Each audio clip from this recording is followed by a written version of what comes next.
আমাদের জীবনে জন্মছকে গ্রহদশা যেভাবে চলতে থাকে তাতে অনেকগুলো বছর কেটে যায় এবং সেই সময় যেই গ্রহের দশা চলছে সেই অনুযায়ী যদি কিছু কাজকে আপনি নিয়মিতভাবে করেন, অর্থাৎ আপনার অভ্যাসের মধ্যে নিয়ে আসতে পারেন সেই দশাতে, তাহলে কিন্তু ভালো ফল পাবেন। ছোট ছোট কাজের মাধ্যমেও কিন্তু আমরা আমাদের জীবনে গ্রহের খারাপ ফল থেকে নিজেদেরকে মুক্ত করতে পারি।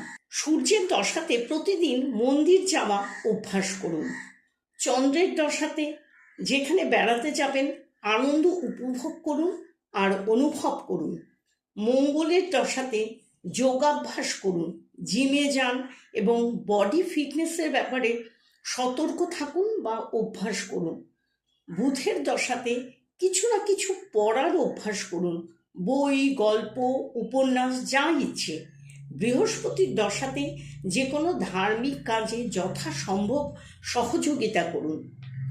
শুক্রের দশাতে নিজের লাইফস্টাইলের ওপর মনোযোগ দিন, অর্থাৎ সুন্দর জীবনযাত্রাতে মন দিন।